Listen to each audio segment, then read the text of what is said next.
Olá, alunos do 10º termo, aqui é o professor Carlos Augusto, de Direito Tributário, e hoje vamos partir para a aula 3 sobre imunidade tributária. Era para ter só 2 vídeos, mas não deu certo.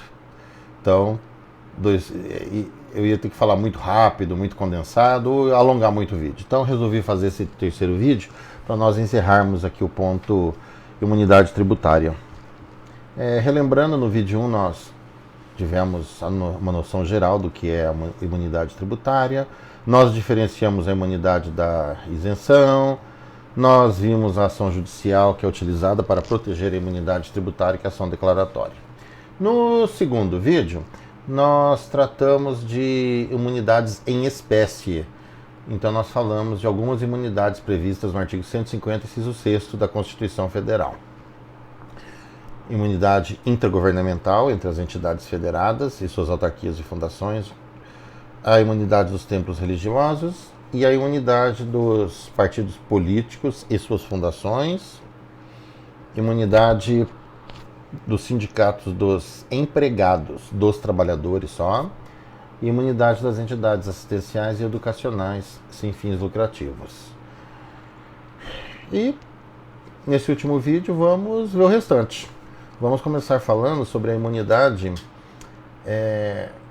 com relação a jornais, livros, periódicos e o papel destinado à sua impressão. A Constituição Federal, provavelmente zelando pelo seu valor de liberdade de expressão e difusão do conhecimento, estabeleceu que os livros, os jornais, os periódicos, revistas e o papel destinado à sua impressão, eles são agraciados com imunidade.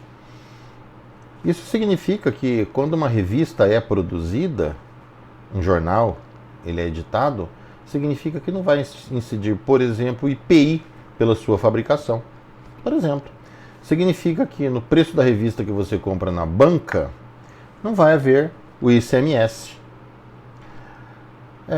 O livro, a revista, os periódicos em geral, os jornais e etc., eles possuem a imunidade tributária. Essa imunidade abrange quaisquer tributos relacionados à sua confecção, distribuição, veiculação, produção e tudo mais. E é interessante que existem vários julgados que também reconhecem essa imunidade para outras coisas que são assim relacionadas a esses periódicos e aos livros. Por exemplo, vamos supor que a capa ela tenha um metal, um enfeite, alguma coisa assim que tem um custo. Também está incluído. Vamos supor que nós tenhamos aí, até caiu uma vez no exame da OAB, o PPA, polímero de eu não sei, não lembro mais o que é, mas é um plástico, aquele plástico que deixa a capa brilhante, folhas brilhantes. Também não vai haver tributos, porque nós teremos a imunidade. Uma outra situação, aqueles brindes que vêm nas revistas. Teve uma época que vinha fita de videocassete em revista. Vocês são muito novinhos para saber o que é uma fita de videocassete, depois vocês procuram no Google, tá? Mas a gente assistia filme com fita de videocassete. Então vinha de graça, assim, vinha como brinde. Relógio, mini garrafa de vinho, miniatura de aviãozinho, de avião, coisas assim, figurinhas. Então tudo isso tem sido entendido que está abrangido pela imunidade, certo? Pelo menos assim tem um número vultoso de julgados nesse sentido. Agora é importante ressaltar que a imunidade diz respeito ao livro, jornal, à revista e ao papel. Não diz respeito à editora. Então, se a editora ela lucrar com a venda do livro, do jornal, da revista, então ela será tributada. Então nós teremos a tributação sobre a editora, mas não sobre a confecção. A gente falou do papel, mas eu não disse assim que tipo de imunidade seria. O papel seria a imunidade, o IPI, seria se o papel fosse importado, imposto de importação e coisas desse gênero. Essa imunidade ela abrange não só esses veículos impressos, mas também os virtuais. E hoje está se tornando cada vez mais comum você ter livros, você ter revistas, você ter jornais digitais. É a coisa mais comum que tem. Então essa imunidade abrange também a veiculação nessa forma virtual. E o último caso de imunidade, que vem previsto no artigo 150, inciso 6 da Constituição Federal, diz respeito à mídia musical. É uma novidade, assim, é uma novidade, mais ou menos, não tem nem 10 anos isso. A emenda constitucional que ampliou os casos de imunidade do artigo 150, inciso 6, ela não tem nem 10 anos. Bom, eu não lembro se foi 2013, eu não tenho certeza. Bom, foi mais ou menos por aí. Então se previu a imunidade com relação à produção artística, musical, de autores brasileiros. Mas tem que ser uma produção nacional, tem que ser feita aqui no território nacional. E tem que envolver um artista brasileiro. Tem que envolver, por exemplo, vamos supor, basicamente são os músicos, vamos pensar nos músicos. Então tem que envolver um cantor ou compositor. Então tem que ser uma obra aqui que envolve um artista brasileiro. Ele pode até estar interpretando em outro idioma, ele pode estar cantando em inglês música de um outro fulano lá de fora, mas é brasileiro, sendo feito aqui no Brasil, vai haver imunidade tributária. E também composições musicais. Então se for uma música só instrumental também entra, viu? Mas desde que seja feita assim por artistas brasileiros, por músicos brasileiros. Essa imunidade, o que ela abrange? A produção da mídia. O que seria a mídia? Seria o DVD, seria o CD, seria as músicas disponibilizadas em pendrive e finalmente a música online, né, que hoje é feita por streaming.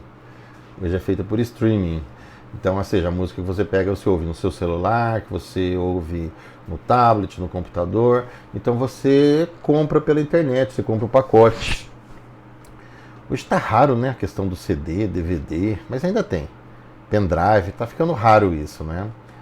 Essa imunidade, ela diz respeito apenas a cantores, compositores, músicos brasileiros. E a essa mídia que é produzida no território nacional, dentro do Brasil. É interessante que, se nós estivermos falando de CD ou DVD, nós vamos ter a cobrança de IPI na fabricação. Outras coisas não, ICMS, etc. não. Mas vai ter o IPI na fabricação. Mas só se for CD ou DVD. Se for mídia física, certo? Que a Constituição ela fala de a gravação a laser. Então o que a gente vai ter gravação a laser? Só o CD e o DVD. Já o pendrive não entra, né? Ninguém mais escuta em pendrive, mas esse pendrive não entra também, porque não é gravação a laser. Bom, então, nós acabamos aqui os casos de imunidade previstos no artigo 150, inciso 6 da Constituição Federal. Nós temos vários outros casos de imunidade previstos na Constituição Federal. Vamos citar alguns, eu vou citar 3. E agora uma pergunta que me foi feita já é o seguinte: qual que é o critério para se estabelecer uma situação de imunidade na Constituição? Bom, como tudo que está na Constituição é uma questão política, é uma questão de grupos de pressão. Então, a partir do momento que você tem um determinado grupo de pressão, quando a Constituição está sendo elaborada originariamente, ou quando ela é reformada, então nós temos aí diversas modificações que atendem ao interesse de alguns grupos. Esse caso, por exemplo, que nós mencionamos agora há pouco, da mídia musical nacional, é um caso, grupo de pressão. Então nós vamos ter, assim, casos que a Constituição Federal prevê, mas é em virtude de lobby, é em virtude, assim, de interesses que eles são, assim, reforçados pelo Constituinte, então eles são protegidos pelo Constituinte, a verdade é essa. Não existe, assim, uma explicação maravilhosa, uma explicação fantástica, por que um caso e outro que vai ser de imunidade e outros não.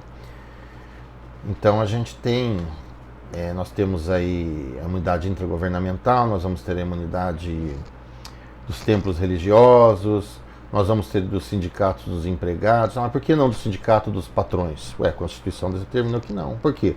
Provavelmente grupo de pressão, alguma coisa assim. Nós vamos ter as entidades educacionais, as entidades assistenciais, mas nós não vamos ter, por exemplo, os institutos de ciência. Institutos de ciência. Nós não vamos ter, a não ser que consiga enquadrar o Instituto de Ciência em alguma outra dessas modalidades, né? Então, basicamente é isso. As situações de imunidade são casuísticas, ou seja, são resultados de grupos de pressão, quando a Constituição Federal ela é redigida ou quando ela é alterada. Bom, vamos ver 3 casos mais de imunidade, para não ficar no 150, inciso 6º só.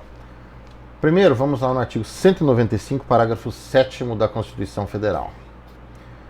Lá diz que as entidades assistenciais sem fins lucrativos, elas vão ter elas vão ter isenção, e a palavra isenção está usada de modo errado. No vídeo 2 sobre imunidades, no finalzinho a gente falou sobre isso, né, que é um erro aí. O artigo 195, ele vai prever então, ele prevê que as entidades assistenciais sem fins lucrativos, ou seja, aquelas de caráter filantrópico, elas terão imunidade com relação à contribuição para a Seguridade Social. Ou seja, ela não recolhe aqueles tributos, aquelas contribuições patronais. Então, se ela tiver, por exemplo, ela tem os empregados, então desconta do empregado o valor da contribuição previdenciária, mas não recolhe a parte do patrão. Então, basicamente é isso. Então, elas não vão recolher a contribuição para a Seguridade Social. São as entidades filantrópicas. Eu acho bacana que, com relação a entidades filantrópicas, você tem uma régua muito boa para dividir quem tem direito e quem não tem direito ao benefício. Então, o que você vai observar? Você vai observar se a entidade ela tem inscrição no Conselho Nacional de Assistência Social. Porque lá estão cadastradas as entidades filantrópicas.